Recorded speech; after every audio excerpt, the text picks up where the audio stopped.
right, don't get mad, get Angry Birds. Catch up with the producer John Cohen about the popular film Angry Birds, of course. He joins us now to talk about the new movie and help us figure out why these birds are so angry. Good morning. Great to have you on. Good morning, Stephanie. It's great to be here. Well, we are so excited to talk with you this morning. Such a popular film.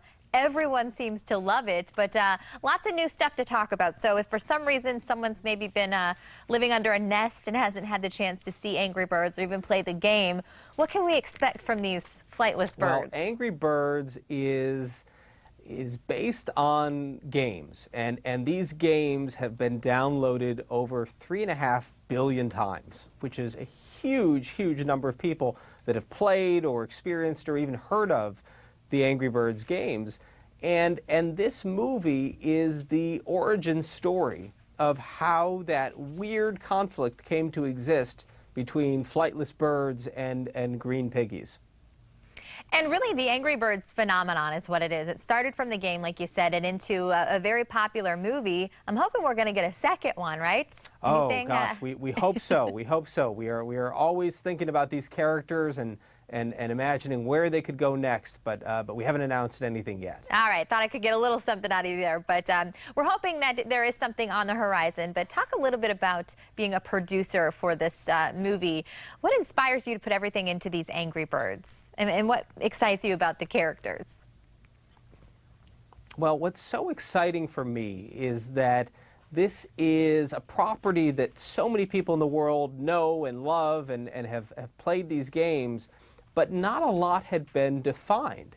Of course, there are the key things that people love from the games, the abilities and powers that the birds have, and they use a slingshot, and they have these piggies that have stolen their eggs.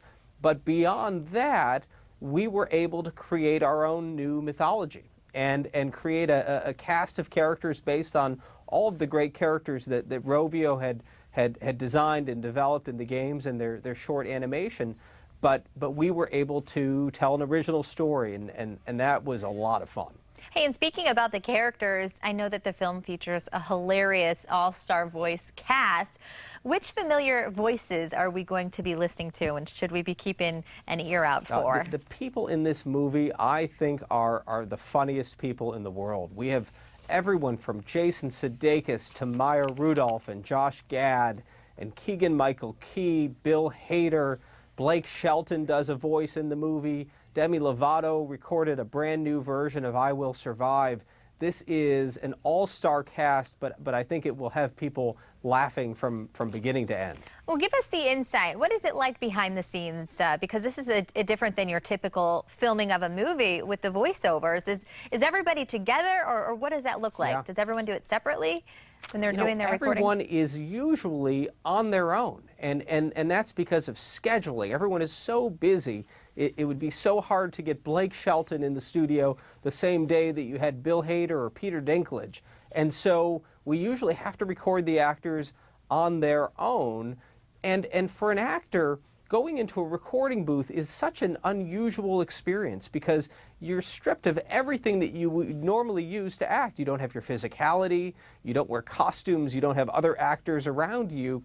And so I think it is always so important to have great improvisational comedians playing these roles because they can improv and ad-lib and give their performances such a great feeling of spontaneity in life. Yeah, pretty incredible. And just being in different places around the world, that's incredible that they can put that all together. Watching it come together, though, are you just amazed at the finished product, watching everything come to life? It's a pretty magical thing. You see these characters really start from very simple pencil sketches and develop into Foley CG, Foley rendered characters with feathers and detail that you feel like you can touch.